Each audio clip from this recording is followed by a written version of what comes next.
Seluruh keluarga saya adalah keturunan setia dan berani dari keluarga militer. Namun dipaksa oleh ayah yang merupakan sersan militer tingkat 1. Ayah memaksa seluruh keluarga untuk tato secara kolektif. Dan kakek yang merupakan pahlawan perang tidak hanya tidak menentang, malah menggali makam kakek buyut saya untuk ditato dengan phoenix berdarah. Hanya karena di pertemuan keluarga beberapa hari yang lalu. Satu kalimat saya benar-benar membuat ayah saya marah. Qin Jue, katakan sekali lagi, apa yang ingin kamu lakukan? Menghadapi ayahnya yang marah. Qin Jue dengan air mata di matanya. Tapi dia tetap berkata dengan tegas, saya ingin ditato. Dan semua anggota keluarga harus ditato bersamaku. Bahkan kakek Qin yang sudah terbiasa dengan badai. Mendengar kata-kata ini, dia menjadi sangat marah hingga bergetar. Hari ini adalah pesta perayaan di rumah paman kedua. Seluruh keluarga merayakan hal ini. Dulu kamu bersikap acuh tak acuh dan sembrono. Saya anggap kamu masih memiliki jiwa muda. Ayah juga datang dengan wajah serius. Dengan cepat ia menarik keluar ikat pinggang merek Seven Wolves yang tebal dari pinggangnya. Jika adegan yang familiar ini terjadi seperti biasanya, saya pasti akan ketakutan dan tidak bisa mengendalikan diri.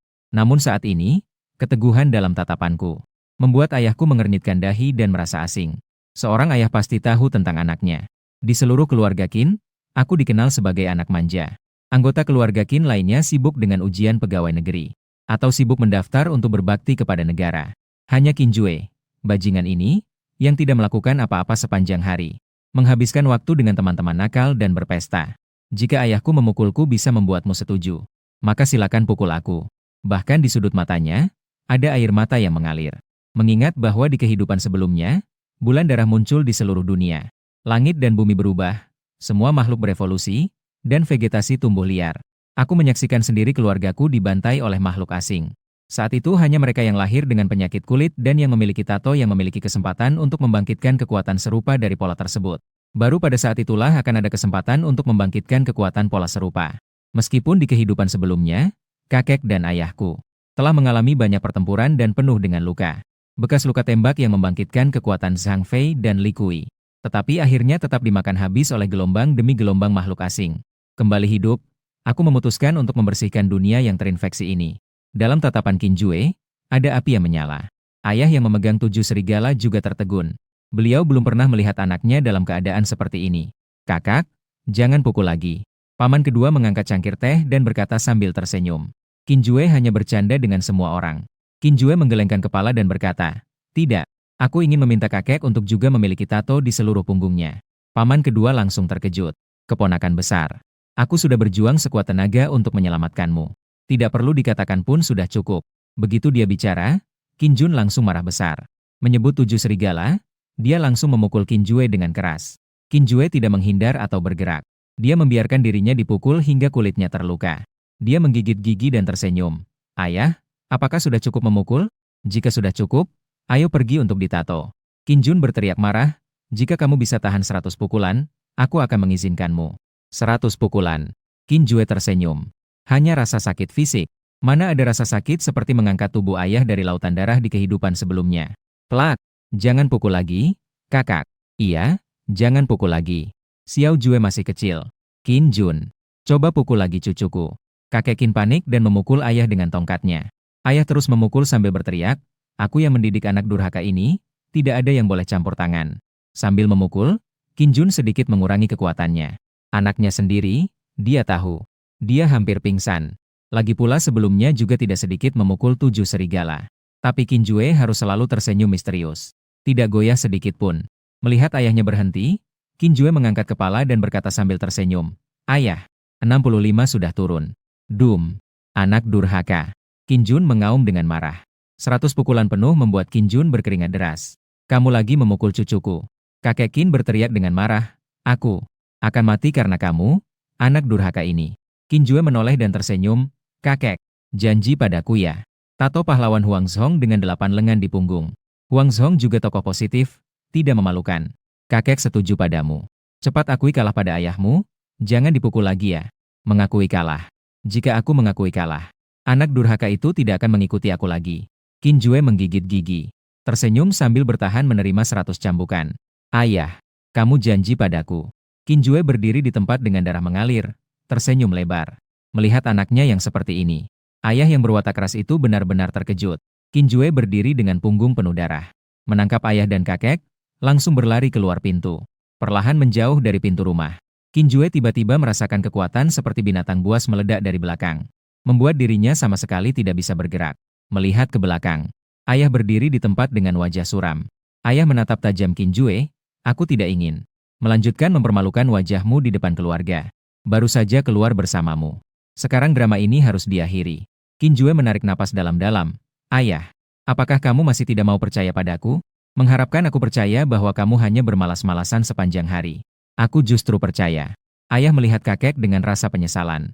Berbalik dan berkata, "Sekarang kamu sudah besar, memukulmu tidak pantas. Besok pergi melapor ke Biro Inspeksi. Aku sudah menyiapkan jalan untukmu." Biro Inspeksi. Qin Jue sedikit terkejut. Perlu diketahui bahwa tunjangan di Biro Inspeksi sangat luar biasa. Orang biasa bahkan jika mengikuti ujian 7 atau 8 kali belum tentu bisa lulus ujian tertulis. Namun sekarang, ayah yang biasanya tegas dan tidak memihak, ternyata menggunakan hubungan pribadi untuk memasukkan dirinya sendiri. Memikirkan hal ini, Qin Jue tersenyum. "Ayah, kakek, saya ingin memberitahu kalian sesuatu. Saya bisa meramal masa depan. Ini adalah pengorbanan diri.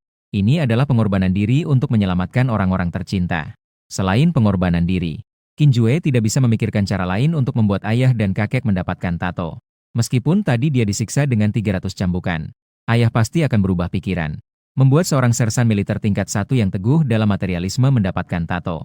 Ini adalah penghinaan terhadap keyakinan ayah. Jadi, Qin Jue hanya bisa memilih cara terakhir. Identitas pengorbanan diri.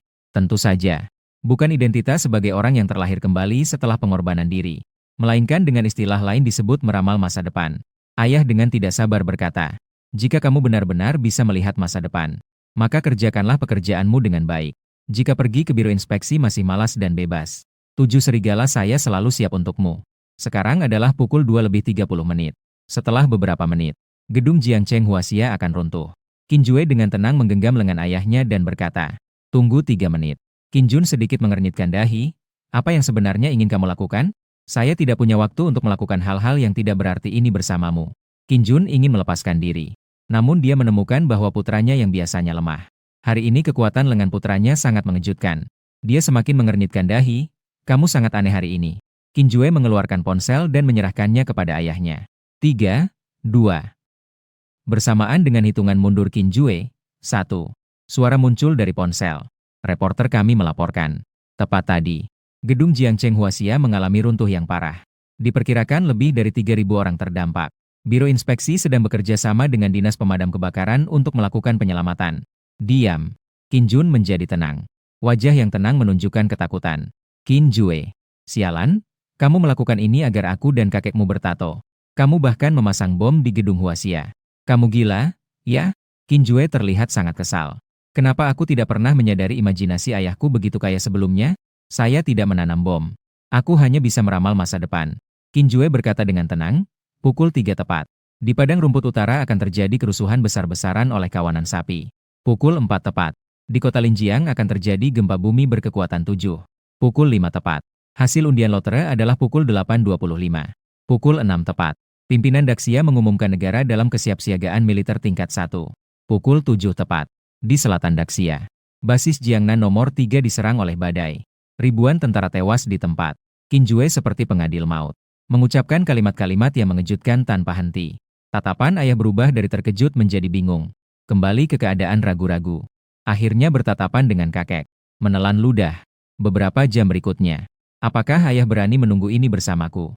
Terjadinya bencana alam dan buatan manusia satu persatu. Qin Jue tersenyum dan bertanya, "Sebaiknya kamu jangan menipuku. Jika tidak, aku akan memukulmu kembali ke dalam kandungan." Ayah berkata dengan tegas, lalu berdiri di samping, memegang radio militer dengan erat. "Meskipun aku menipu semua orang di dunia, aku tidak akan menipu kamu dan kakek." Waktu berlalu detik demi detik. Suara detak jantung ayah semakin berat. Dia sesekali melihat jam tangannya, bahkan sampai berkeringat karena tegang.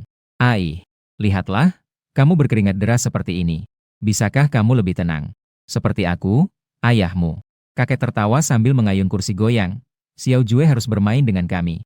"Ya sudah, ayo bermain. Asalkan dia tidak menaruh bom di gedung Huaxia." Hanya kakek yang bisa memarahi ayah seperti ini. Qin Jue tersenyum dan melihat jam tangannya. Waktu pertama telah tiba. Reporter kami melaporkan. Radio militer berbunyi tepat pada pukul 3. Terjadi kerusuhan besar-besaran di padang rumput utara. Semua sapi dan domba tampak gila, menyerang penduduk setempat. Saat ini, pihak berwenang telah mengorganisir kekuatan bersenjata menuju padang rumput utara. Patah, radio militer jatuh ke tanah. Bagian-bagian berhamburan dan hancur. Sang ayah mengangkat pandangannya yang tidak fokus. Jatuh pada Qin Jue. Kakek juga tiba-tiba berdiri dari kursi malas.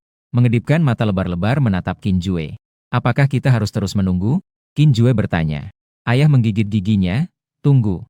Jika aku menemukan bahwa kamu yang pergi memberi obat pada kawanan sapi di padang rumput utara, aku akan melumpuhkanmu. Qin Jue mengangkat bahunya. Tidak perlu terburu-buru.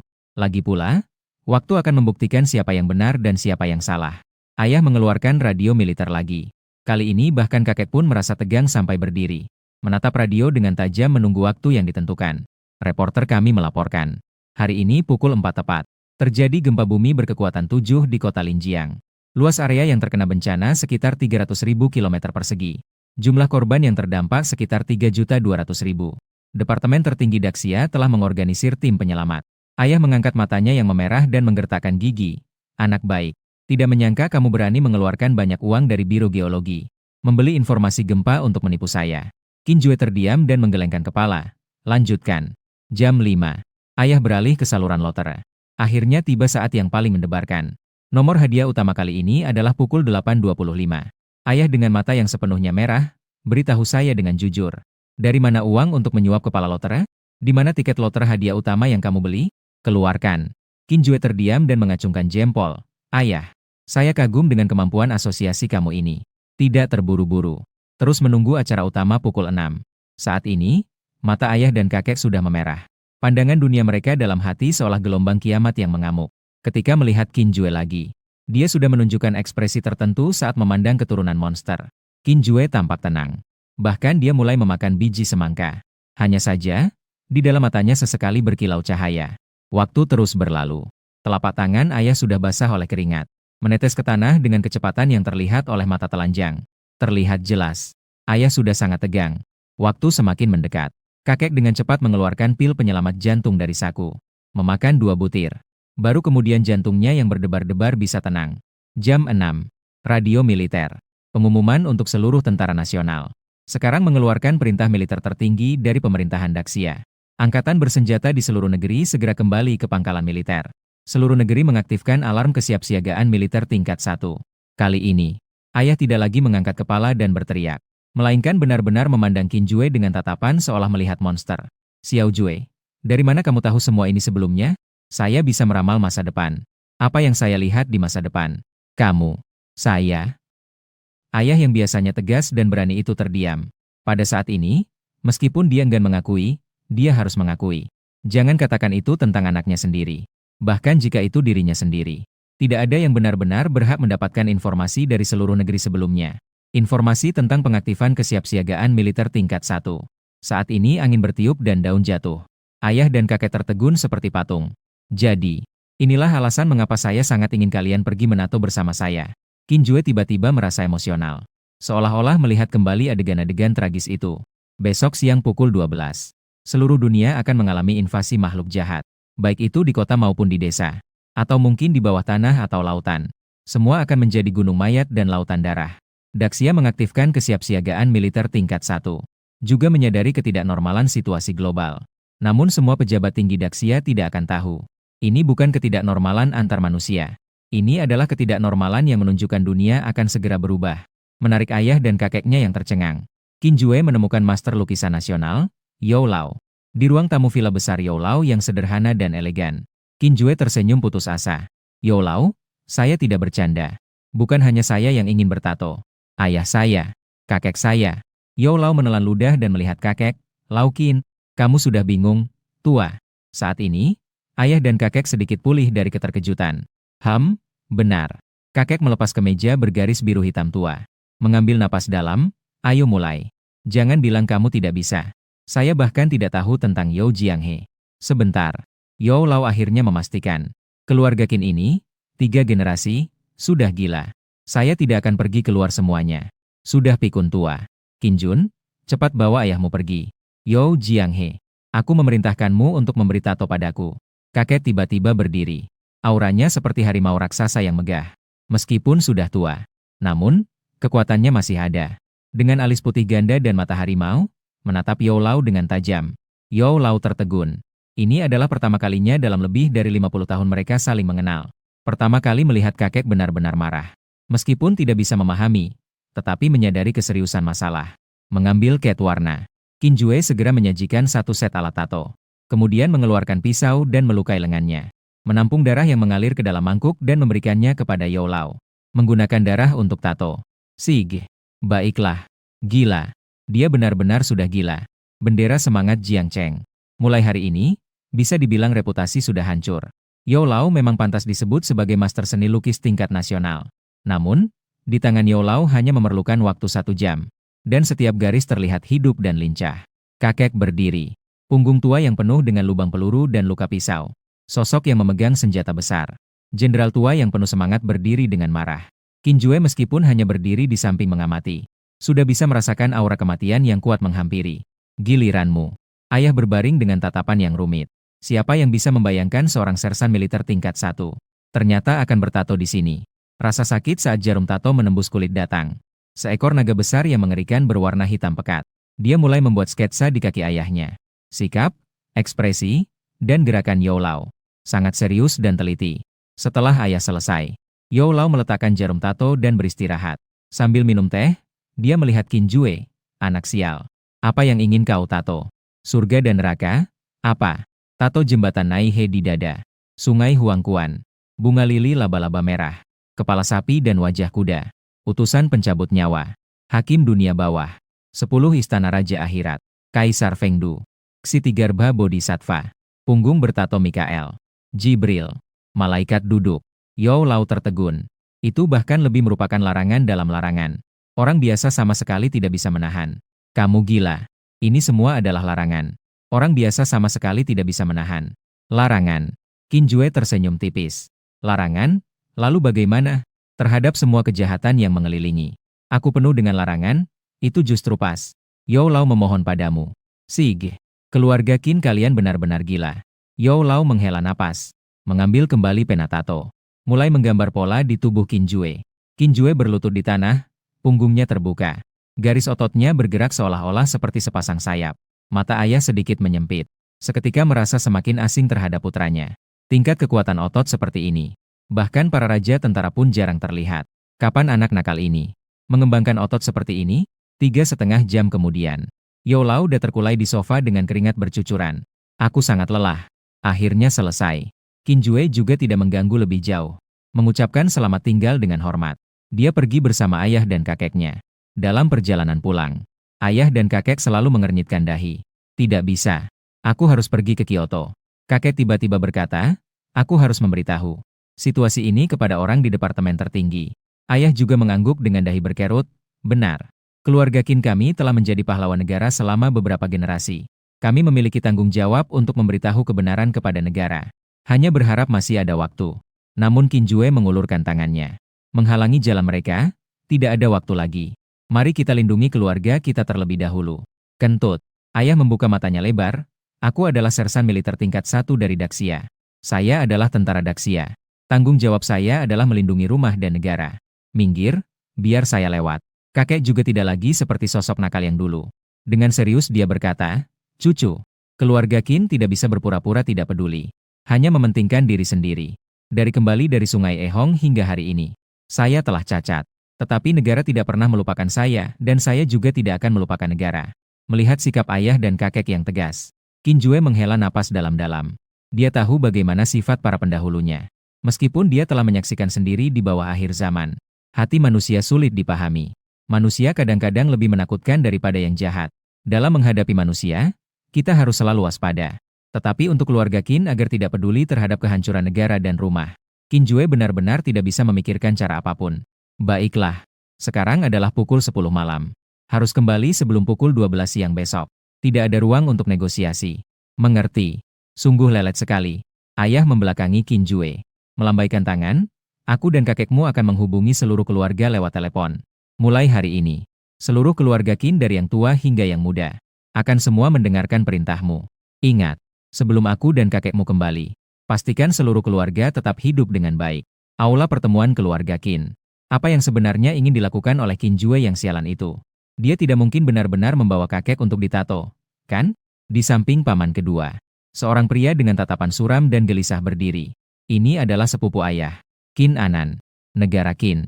Kamu telepon kakakmu. Qin Anan mengernyit dan melihat ke arah paman kedua. Tanyakan mereka sekarang di mana. Paman kedua tersenyum dan baru saja ingin mengeluarkan ponsel. Ternyata suara ponsel berbunyi sendiri. Halo, adik kedua, aku Qin Jun. Sampaikan maksud ayah. Tunggu sampai Qin Jue pulang. Semua orang di keluarga Qin mendengarkan perintahnya. Begitulah. Aku ada urusan, jadi aku tutup dulu. Paman kedua menggunakan mode speaker. Kata-kata ayah didengar oleh semua orang. Wajah Qin Anan berubah gelap dengan cepat. Telepon terputus. Paman kedua menatap ponsel dengan bingung. Tadi, apa yang dikatakan kakak Jun? Biarkan kita semua mengikuti perintah Qin Jue. Ini drama apa? Seluruh keluarga Qin. Puluhan orang sudah panik. Suara gaduh hampir membuat atap rumah runtuh. Apa yang sedang terjadi? Qin Xiaoguo bertanya dengan penasaran kepada paman kedua. Paman ketiga tidak tahu apa-apa. Sekarang kepalaku masih pusing. Saya menelepon Qin Jun. Qin Anan mengeluarkan ponselnya. Namun, telepon ayah selalu sibuk. Mendengar suara hampa yang terus-menerus di sana. Wajah Qin Anan semakin muram. Paman kedua sedikit pulih dari kebingungannya. Dia menatap Qin Anan dengan dalam. Sebenarnya di keluarga Qin, ada juga pergulatan internal antara cabang utama dan cabang-cabangnya. Perwakilan cabang adalah Qin Anan yang mengendalikan sebagian besar kekuatan pemerintahan di kota Linjiang. Qin Anan menguasai kekuatan jalanan di kota Linjiang sejak muda. Selama bertahun-tahun ini, ia terus memperluas pengaruhnya di dunia Dragon City. Hal ini menyebabkan kekuatan garis keturunan Qin Anan semakin besar. Secara perlahan, ada kecenderungan untuk lepas dari kendali keluarga Qin yang lama di Jiangcheng. Hanya saja hari ini kakak memberi perintah. Apa maksudnya kita harus mengikuti perintah Xiao Jue? Saat itu juga, di luar rumah leluhur keluarga Qin, terdengar suara gemuruh yang memekakan telinga. Betapa beraninya, memarkir truk di depan pintu rumah keluarga Qin. Semua orang menoleh ke arah suara. Sambil jendela truk perlahan dibuka, wajah Qin Jue yang tajam muncul di depan mereka. Muncul dalam pandangan semua orang. Semua pria di keluarga Qin, ikut saya ke kota Fufeng untuk mengambil makanan. Qin Jue berkata dengan suara dingin. Seorang pemuda bertubuh tinggi, mengenakan jas ekor hitam, melangkah keluar. Qin Jue, apa maksudmu ini? Pemuda itu tersenyum sinis. Melihat truk merah, tidak menyangka keluarga Qin ternyata juga melahirkan seorang sopir truk. Qin Jue menundukkan pandangan dengan acuh tak acuh. Dia tentu mengenali sosok mencolok yang mengenakan jas tuxedo ini. Pergi sana. Qin Jue berkata dengan datar. Wajah pemuda berbaju tuxedo itu seketika berubah menjadi warna hati babi. Dia menoleh melihat ayahnya. Ayah. Qin Anan tidak mengangkat kepala. Xiao Wei, mengapa harus berdebat dengan sampah dari keluarga Junge? Paman kedua menyipitkan mata. Qin Anan, kamu menyebut Xiao Jue sampah. Apa pedulimu jika aku menyebutnya? Qin Anan meletakkan cangkir teh. Tertawa dingin, sebenarnya berniat untuk mengungkapkan di pesta. Tapi karena besok Junge dan kakek baru kembali, maka aku akan mengatakan sekarang. Tunggu mereka kembali, kamu sampaikan saja. Qin Kuo, jangan lihat aku dengan tatapan anjing itu. Bukankah kamu hanya punya sedikit uang? Setiap tahun menyumbang sedikit uang? Apa yang kamu tunjukkan sebagai orang baik di hadapanku? Jangan kira aku tidak tahu kamu setiap tahun memberi uang sogokan lewat jalur belakang. Dan kalian semua. Qin Anan berdiri, menunjuk semua orang di keluarga Qin. Tertawa dengan sinis. Satu persatu berpura-pura jadi orang baik. Hipokrit atau tidak, semua orang di keluarga Qin marah. Tatapan marah semuanya menusuk ke arah Qin Anan. Jangan lihat aku dengan tatapan anjing kalian. Apa gunanya? Qin Anan dengan santai melemparkan sebuah kontrak lelang. Jari-jarinya menunjuk ke meja. Lihat tidak, tanpa kalian, keluarga Qin, aku tetap bisa kaya raya. Tanah pengembangan kawasan tinggi Linjiang ini, aku sudah mendapatkannya. Haha, mulai sekarang, Lao Zu adalah Raja Linjiang. Sepanjang hari berbicara kepada saya tentang kebajikan, kebenaran, kesopanan, kebijaksanaan, dan kepercayaan. Hal-hal ini bisa membuat orang kaya raya. Qin Anan menyimpan kontrak lelang. Dengan senyuman tipis, negara Qin. Tunggu mereka kembali dan beritahu mereka. Aku, Qin Anan, adalah keluarga Qin sendiri mulai sekarang. Sekarang, siapa yang ingin tinggal di sini? Siapa yang mau ikut saya? Saya, Qin Anan, tidak akan mengabaikannya. Dan juga sampah di depan pintu itu. Qin Anan sedikit menoleh. Meskipun melihat ke arah Qin Jue. Tapi tidak mengangkat kelopak matanya. Sayang sekali, Jenderal hebat Qin Jun ternyata melahirkan sampah yang tidak bisa dididik seperti ini. Mungkin di mata Qin Anan, Qin Jue sama sekali tidak dianggap sebagai sosok. Saya, Aku akan pergi denganmu. Seseorang menggigit bibirnya dan mengangkat tangan. Di bawah tatapan terkejut dan marah dari banyak orang. Satu demi satu, orang-orang mengangkat tangan dan berjalan ke sisi Qin Anan. Dan saya juga ikut berjalan dengan Kakak Nan. Secara berturut-turut, ada orang yang mengangkat tangan dan berjalan ke sisi Qin Anan. Qin Wei yang mengenakan jas ekor hitam, juga mengangkat dagu dengan angkuh. Melirik Qin Jue dengan acuh tak acuh. Seolah-olah mengatakan bahwa dia adalah anak kaya yang tidak akan pernah bisa kamu bandingkan. Terhadap sosok mencolok yang tidak akan bertahan lebih dari 3 hari di akhir dunia ini. Qin Jue malas untuk mengacuhkan. Dia mendorong pintu truk berat. Sedikit menundukkan kepalanya. Melangkah masuk ke rumah nenek moyangnya. Apakah masih ada yang ingin pergi? Qin Jue bertanya. Sayangnya tidak ada yang mengacuhkannya. Maka dia mengangguk. Dengan cepat mengambil batang besi yang ada di sudut dinding. Langsung memukul Qin Anan dengan keras. Bug! Wajah Qin Anan dengan cepat berubah menjadi warna hati babi. Guncangan yang hebat membuatnya terhuyung dan jatuh. Dia mengangkat kepala dengan tatapan marah yang tidak percaya kepada Qin Jue. Qin Anan, apakah kamu yang pergi sendiri atau aku yang memaksa kamu pergi? Qin Jue setengah berjongkok di tanah. Dia bertanya dengan tenang. Qin Anan sebenarnya ingin marah dan membalas. Namun tiba-tiba dia melihat di mata tenang Qin Jue. Dia melihat seberkas niat membunuh yang dingin dan familiar. Niat membunuh ini bukanlah kepura-puraan. Dia berkeringat dingin di seluruh tubuhnya. Ini adalah tatapan seseorang yang pernah membunuh. Dan tatapan yang telah membunuh banyak orang. Dia masih ingat kehidupan sebelumnya. Tas mencolok ini mengikuti ayahnya dengan angkuh di pesta. Menggambarkan sosok anak kaya idiot yang sombong dan angkuh. Gambarannya sangat jelas dan mendalam. Sayangnya, dirinya di kehidupan sebelumnya sangat santai dan acuh tak acuh. Yang menyebabkan akhirnya Qin Anan membawa pergi sebagian besar cabang keluarga Qin. Uang dan kekuasaan. Mengakibatkan keluarga Qin pada awal invasi makhluk jahat. Tidak memiliki cukup dana untuk membeli perlengkapan dan berjuang keras. Situasi yang sama persis muncul di depan mata. Qin Jue dengan rambut acak-acakan. Menatap Qin Anan seperti harimau yang garang. Dengan tegas berkata, jika ingin pergi, bisa pergi tanpa apa-apa. Qin Anan mengamuk, kamu ini siapa? Boom! Tongkat besi seukuran lengan anak itu dijatuhkan tanpa ragu. Kekuatan Qin Jue sangat mengesankan. Langsung menghancurkan permukaan batu bata hijau. Seseorang berteriak marah, Qin Jue. Kau ini bajingan kecil, jangan buat masalah semakin parah. Bukankah kau hanya mengandalkan kekuatan fisik? Bentuk, tongkat besi dijatuhkan. Orang itu memegangi kakinya yang patah dan merintih. Gambar Qin Jue yang tidak ragu-ragu untuk menyerang. Sekali lagi membuat semua anggota keluarga Qin tertegun. Tindakan membunuh yang tegas. Apakah ini masih Qin Jue yang selalu bersikap santai? Setiap orang di cabang keluarga Qin tampak canggung dan tertekan. Tidak bisa memutuskan. Sudahlah. Menyimpan kalian juga hanya akan menjadi bencana. Qin Jue tiba-tiba melontarkan kalimat yang tidak masuk akal. Paman kedua, tolong ambilkan silsilah keluarga. Jika sudah pergi, maka pisahkan dengan bersih. Mereka tidak layak lagi tinggal di silsilah keluarga Qin. Xiao Jue, benarkah kamu tidak akan berdiskusi dengan ayah dan kakekmu? Paman kedua bertanya dengan ragu. Paman kedua, apakah kamu mau mempercayaiku sekali? Paman kedua terkejut. Dia menatap mata Qin Jue yang tenang dan tegas untuk waktu yang lama. Akhirnya, dia berbalik dan masuk ke dalam rumah dengan diam. Ketika dia keluar lagi, dia membawa silsilah keluarga Qin yang tebal. Suara robekan, seiring dengan halaman-halaman kertas yang sobek. Seolah-olah satu persatu orang diusir keluar. Mulai sekarang, keluarga Qin tua di Jiangcheng tidak ada lagi kalian. Qin Jue mengangkat tongkat besi di tangannya dan menunjuk ke pintu rumah leluhur. Sekarang, keluarlah semua. Qin Anan pergi dengan ekspresi yang sangat tertekan. Sementara itu, cabang keluarga Qin ditinggalkan olehnya. Mereka hanya diusir dengan putus asa oleh Qin Jue dari keluarga Qin. Tunggu saja. Tuan akan kembali dan secara pribadi meminta kami kembali ke keluarga Qin. Cabang-cabang keluarga Qin itu berteriak putus asa sebelum pergi. Qin Jue mengangkat batang besi dengan ekspresi datar. Mereka pun segera melarikan diri dengan ketakutan. Semua pria keluarga Qin ikut saya ke kota Fufeng untuk mengambil makanan. Kali ini, menghadapi seruan Qin Jue. Semua pria keluarga Qin sangat antusias dan bersemangat. Setelah semua, ketika Qin Anan baru saja berkuasa, semua orang hanya mengutuk dengan marah. Namun, karena malu, mereka tidak bertindak dengan marah.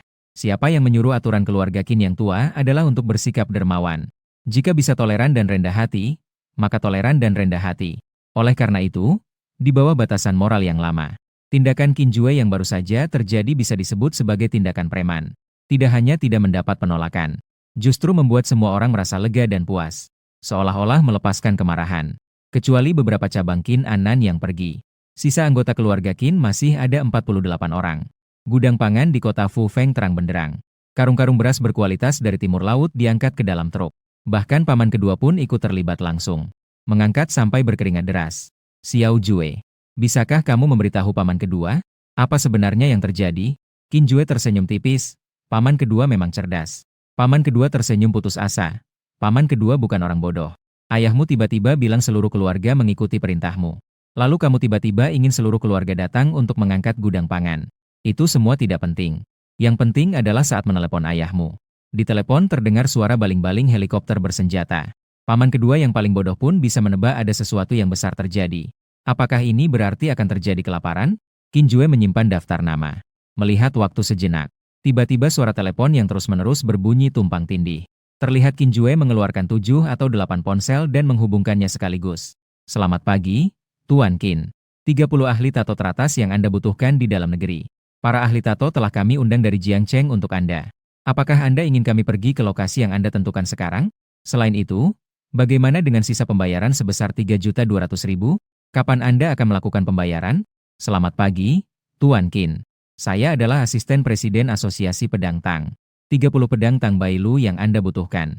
30 pedang Tang Long Kue. Dan 2 pedang Long Lin Qixing telah selesai dibentuk. Apakah Anda ingin mengasahnya sendiri? Atau kami asah dan kirimkan ke rumah Anda? Selamat pagi, Tuan Qin. Peralatan tato teratas yang Anda butuhkan. Berhasil dilelang di web gelap. Apakah perlu dikirim ke tujuan sekarang? Darah paus biru yang Anda butuhkan. Darah singa jantan telah berhasil dibeli. Selain itu, mengenai darah Tyrannosaurus yang Anda butuhkan, mungkin Institut Penelitian Dinosaurus. Lembaga penelitian memiliki laporan analisis darah. Selama kita mendapatkan laporan, kita bisa menyusunnya. Qin Jue menjawab serentak, besok siang. Harus sampai sebelum jam 12. Melihat ke arah paman kedua yang tertegun, Qin Jue berkata sembarangan, waktu tidak banyak lagi. Tujuan berikutnya adalah rumah sakit. Membeli semua jenis obat. Rumah leluhur keluarga Qin di Jiangcheng. Xiao Jue, kamu ini mau melakukan apa? Tidak ada apa-apa.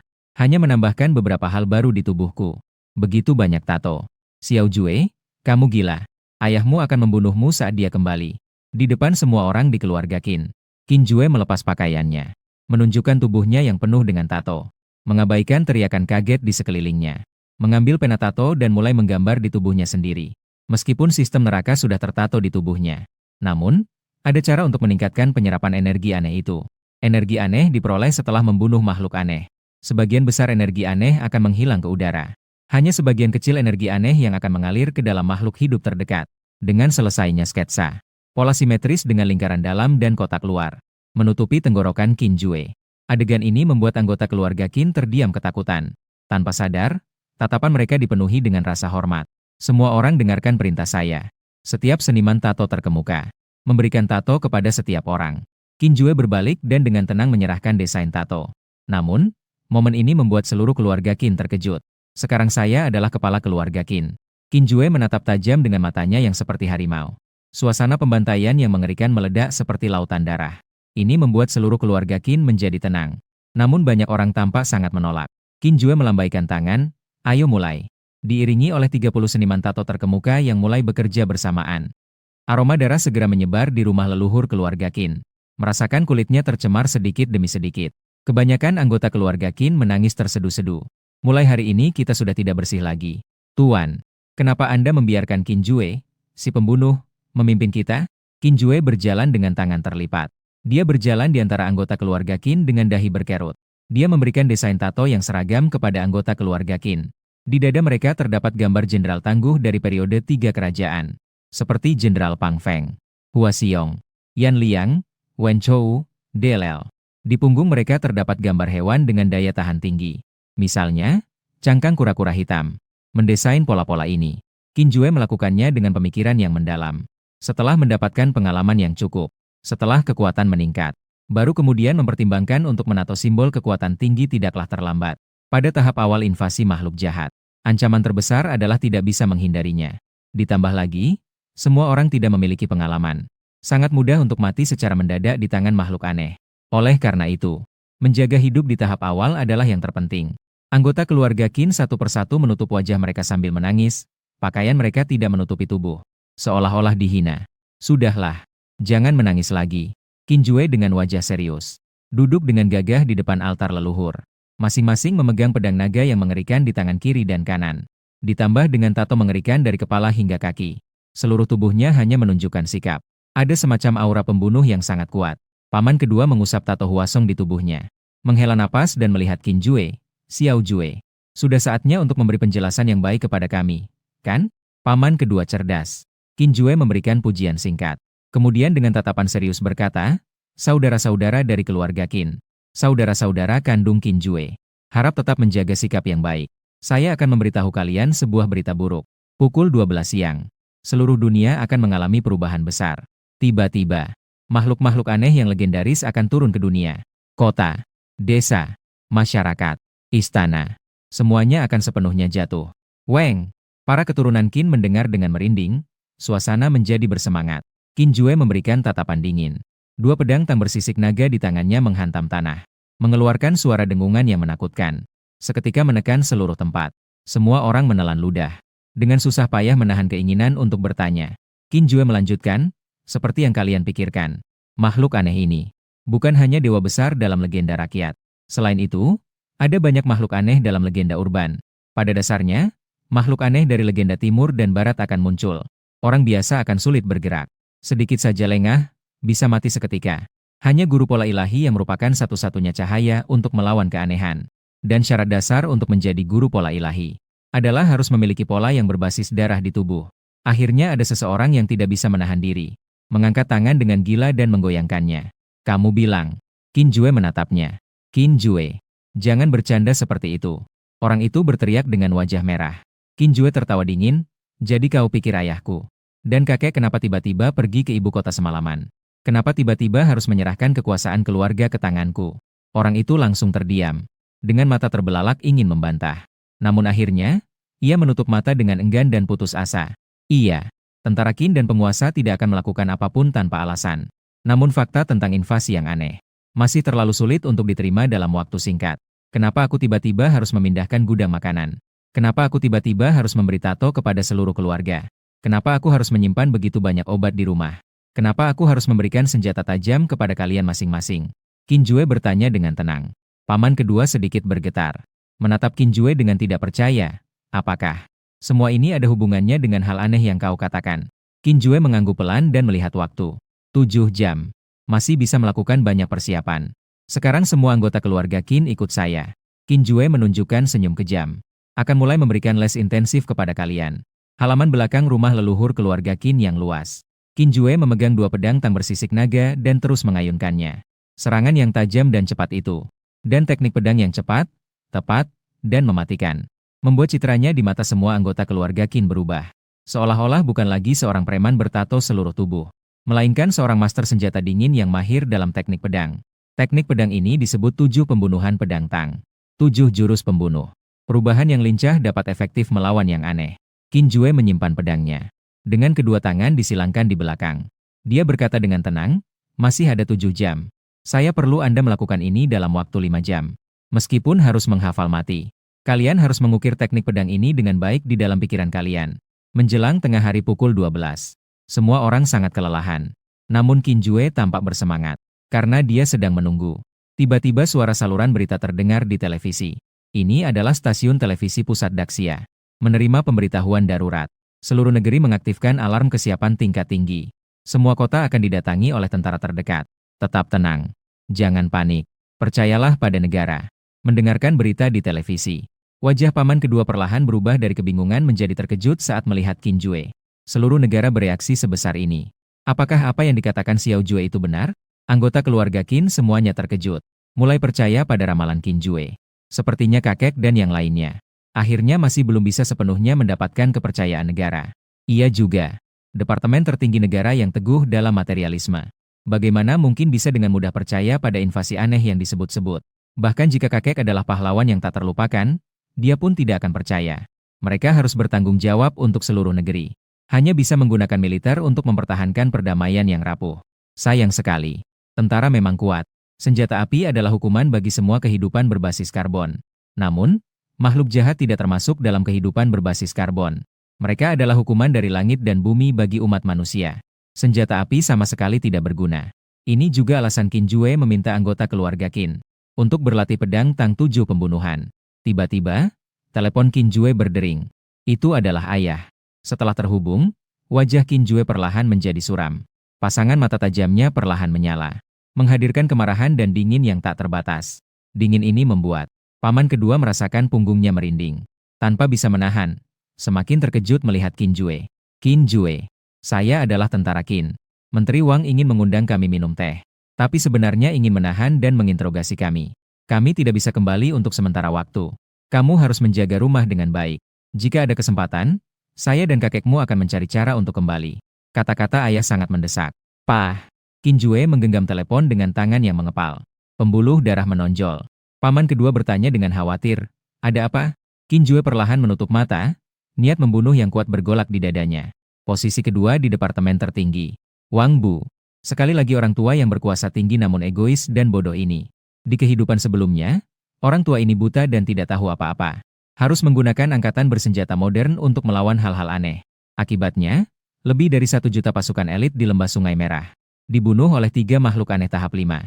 Sejak saat itu, kekuatan negara Daxia menurun drastis. Dalam waktu kurang dari setengah tahun, semuanya runtuh. Gunung mayat dan lautan darah menggantikan pegunungan hijau dan air jernih. Miliar rakyat dibantai di neraka dunia. Mati dalam keputusasaan. Sekarang orang tua ini muncul lagi. Di kehidupan ini, karena telah terlahir kembali. Meskipun tidak bisa menyelamatkan negara. Aku juga akan memberimu pelajaran kepada si pembuat onar ini. Orang tua yang membawa malapetaka bagi negara ini akan terpenggal. Qin Jue. Paman kedua mengulurkan tangannya dan menggerakkan di depan Qin Jue. Ayah dan kakek seharusnya hanya ditahan untuk sementara. Kakek adalah pahlawan negara. Wang Bu tidak berani bertindak terlalu ekstrim. Sepertinya kita hanya bisa menghadapi masalah yang ada saat ini. Kemudian perlahan-lahan merencanakan perjalanan balas dendam ke Kyoto. Saat ini di luar jendela. Sudah mendekati pukul 12 siang. Seharusnya matahari bersinar cerah. Namun saat ini, awan gelap menyelimuti. Awan hitam yang tebal menekan bumi. Seolah-olah menandakan sesuatu yang buruk akan segera datang. Jam yang terus berdetak. Detik demi detik berlalu. Aku. Suara lonceng pukul 12 siang berbunyi. Datang. Qin Jue membisikkan dengan suara rendah. Detik berikutnya, awan gelap di luar jendela tiba-tiba meledak dengan petir yang tak terbatas. Guntur menggelegar. Awan hitam yang tebal menggerakkan cakar. Qin Jue tiba-tiba bergetar seluruh tubuhnya. Berlari ke ambang jendela seperti orang gila. Kedua telapak tangan yang erat memegang ambang jendela menunjukkan urat dan pembuluh darah yang menonjol. Dia membelalak dan menatap keluar jendela. Wajahnya menunjukkan ketakutan dan keterkejutan yang belum pernah terjadi sebelumnya. Penampilan ini seolah-olah tiba-tiba menjadi gila. Membuat semua orang di keluarga Qin sangat ketakutan. Qin Jue, ada apa denganmu? Banyak orang bertanya dengan cemas. Namun Qin Jue tidak menghiraukannya. Karena dalam pandangannya, dia melihat kengerian besar yang tidak pernah dilihatnya di kehidupan sebelumnya.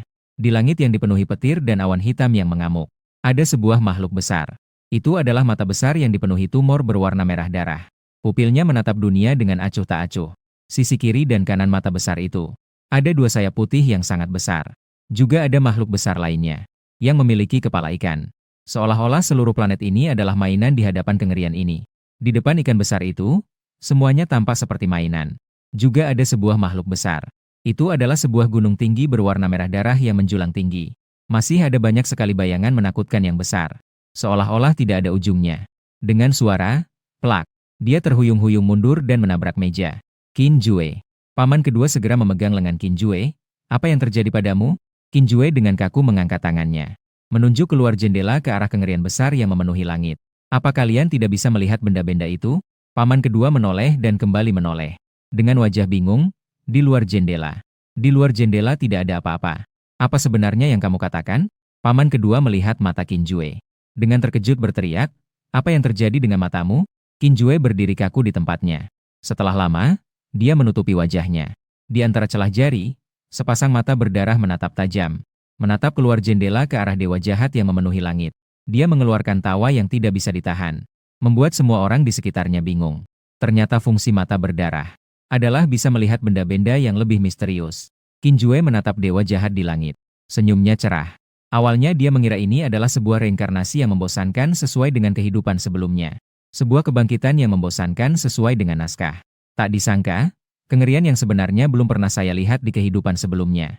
Sangat segar. Benar-benar membuat saya merasa segar. Segalanya perlahan menjadi menarik. Mungkin pemandangan di luar jendela itu akan membuat semua orang ketakutan. Tapi itu hanya membuat Qin Jue merasa dunia ini semakin menarik. Saat ini adalah pukul 12 siang. Seorang pria pegawai dengan tas kerja terlihat merah matanya. Dia terus-menerus makan lebih dari 10 hamburger. Lalu membuka mulutnya dan menelan satu ayam panggang utuh. Tuan, apakah Anda baik-baik saja? Ekspresi pelayan restoran hamburger itu terkejut. Dia mengulurkan tangan ingin bertanya kepada pria itu. Namun, dalam sekejap, pelayan hamburger itu belum sempat bereaksi. Dia sudah dijatuhkan oleh pria itu ke tanah. Saya lapar. Sangat lapar. Pria itu membuka giginya yang pucat. Mulai menggigit seperti orang gila. Sudah membunuh. Para pelanggan di restoran burger melarikan diri dengan ketakutan. Cepat, laporkan. Saat itu, seorang bocah kecil tersandung oleh penutup sumur. Dengan mata penuh air mata, dia menggelengkan kepala dan terus menyusut ke belakang. Jangan. Biarkan aku pergi. Paman, jangan makan saya. Orang-orang yang sudah melarikan diri, melihat kembali ke adegan ini. Semua dengan mata penuh rasa tidak tega. Ini adalah kota Jiang yang benar seperti naga. Sialan. Semua, ikut saya. Seorang pemuda dengan rambut pendek mengambil batu bata. Dengan teriakan marah, dia berlari ke depan. Tapi ada yang lebih cepat dari dia. Boom! Suara gemuruh yang berat seperti guntur terdengar. Pria pekerja terlempar seperti ditabrak kereta. Terjatuh dengan keras di dinding pinggir jalan. Sialan. Siapa yang begitu garang? Pemuda berambut pendek membuka lebar matanya melihat ke depan. Ada sosok tinggi ramping memegang batang besi. Berdiri di depan bocah kecil tersebut. Ah! Anak laki-laki itu terguncang sampai air mata di sudut matanya membeku tak bergerak. Qin Jue perlahan menoleh. Dengan tatapan dingin dari atas. Namun yang lebih menarik perhatian anak laki-laki itu adalah di sekitar mata kakak besar di depannya terdapat lingkaran bekas darah. Di tenggorokan juga terdapat pola misterius. Anak kecil. Berdiri di belakangku. Suara Qin Jue terdengar pelan. Anak laki-laki itu langsung hancur dan menangis. Air mata mengalir di wajahnya. Suara ini baginya tidak lain adalah suara dewa penyelamat. Pada saat yang sama, pria yang terlempar ke dinding, berjuang dengan wajah penuh darah berteriak kepada Qin Jue. Namun, batang besi itu menghantam dengan keras. Suara teriakan lapar itu tiba-tiba terhenti. Darah dan otak putih berhamburan di udara, menetes perlahan di tubuh Qin Jue. Adegan ini langsung membuat semua orang di jalan tertegun. Termasuk pemuda berambut pendek, Fang Xiu, yang ingin mengenal Qin Jue. Ledakan. Kepala meledak. Fang Xiu membelalak. Bergumam dengan gagap. Pupilnya melebar. Qin Jue tidak memperhatikan ini. Dia sedikit berjongkok di tanah dan langsung menyentuh kepala pria yang hancur. Apakah ini energi aneh yang paling dasar? Diam-diam merasakan sensasi akrab saat energi aneh mengalir ke tubuh. Hah! Qin Jue tersenyum dingin dengan acuh. Segera berbalik dan kembali ke keluarganya. Tiba-tiba, dia merasa seseorang menarik celananya. Terima kasih kakak. Qin Jue tersenyum tanpa suara. Mengelus kepala si bocah. Berusahalah untuk menjadi kuat di dunia yang berubah ini. Meninggalkan satu kalimat dan pergi. Si bocah tiba-tiba merasakan keberanian yang belum pernah ada. Mengalir ke dalam dadanya. Dia berdiri dan berteriak sekuat tenaga ke arah punggung Qin Jue. Berteriak, aku akan menjadi sekuat kakak. Awan gelap menyelimuti kota. Mendengarkan teriakan muda di belakang. Qin Jue tersenyum tanpa suara. Maka, berusahalah untuk menjadi lebih kuat. Di dunia baru yang sakit parah ini. Baru saja kembali ke keluarga. Di sekitar, anak-anak keluarga Qin berkerumun. Tadi mereka semua melihat Qin Jue membunuh pria itu dengan satu pukulan. Tatapan saat ini penuh dengan kegembiraan dan kepanikan. Qin Jue, kamu telah membunuh seseorang. Jangan-jangan biro pengawas akan datang untuk menangkapmu. Paman kedua mengeluarkan seember air bersih. Sambil membersihkan noda darah di tubuh Qin Jue. Sambil khawatir bertanya, apakah benar tidak akan ada masalah? Kamu baru saja membunuh seseorang dengan cara yang nyata. Qin Jue menutup mata dan membiarkan air bersih mengalir di seluruh tubuhnya. Dengan tenang berkata, jika tidak percaya, bisa coba lapor polisi. Meskipun dalam beberapa jam ke depan, sistem biro pengawas Jiangcheng akan sepenuhnya runtuh. Paman kedua ragu-ragu mencoba menelepon untuk melapor. Ternyata benar. Garis sibuk gila. Dong-dong. Tiba-tiba, pintu rumah leluhur keluarga Qin diketuk. Suara ketukan pintu sangat lemah. Juga samar-samar disertai suara minta tolong yang lemah. Adalah orang. Seorang anggota keluarga Qin cepat tanggap. Segera membuka pemantauan pintu. Terlihat di pemantauan, seorang gadis kecil yang kotor menangis sambil mengetuk pintu. Tolong, saya mohon, selamatkan saya. Ibu ingin memakan ibuku. Tolong, selamatkan saya. Apakah ada orang? Gadis kecil di pemantauan mengenakan gaun berwarna solid. Dengan rambut dikuncir dua yang imut. Apakah ada orang di rumah? Tolong, tolong selamatkan saya. Tolong, selamatkan saya. Gadis kecil itu menangis dan merintih. Air mata mengalir deras, membuat orang merasa sakit hati. Anggota keluarga Qin yang jujur tidak terbiasa melihat pemandangan seperti ini. Seketika mereka berlari untuk bersiap membuka pintu. Tunggu. Jangan ada yang peduli padanya. Paman kedua mengernyitkan dahi dan baru saja ingin bertanya. Tiba-tiba menyadari sesuatu. Mengubah kata, bertanya pelan, ada yang aneh. Qin Jue dengan tenang mengangkat pandangannya. Melihat monitor, lihat kakinya. Anggota keluarga Qin tampak bingung. Dalam sekejap, semua orang menunjukkan ekspresi terkejut. Seolah-olah melihat sesuatu yang menakutkan. Paman kedua juga merasa merinding. Gadis kecil ini tidak memiliki kaki. Tidak ada bayangan. Dari bawah gaun berwarna kotor yang penuh lumpur. Kosong, tidak ada apapun di sana. Aneh. Sialan. Lagi-lagi aneh. Anggota keluarga Qin terkejut hingga berkeringat dingin. Ini adalah hari mereka mengumpat paling banyak dalam hidup mereka. Kalian semua tetap di sini. Qin Shan dan Qin Feng menjaga orang-orang. Qin Jue memegang masing-masing sebuah pedang naga dengan erat. Di mana ibumu? Qin Jue tiba-tiba bertanya. Suara ketukan pintu dan tangisan tiba-tiba terhenti. Saat ini, anggota keluarga Qin juga tegang menatap monitor. Di dalam pengawasan, gadis kecil itu tidak lagi menangis, melainkan menatap pintu dengan tajam. Ibu ada di belakangku. Dia memegang sebuah boneka kain. Ingin memasukkan aku ke dalam boneka kain itu. Suara gadis kecil itu masih terdengar seperti menangis, tapi terdengar sangat dingin. Qin Jue sedikit mengernyitkan dahi dan menendang pintu terbuka. Dengan pisau sisik naga di tangannya, dia mengayunkannya. Suara yang mirip dengan memotong tulang terdengar.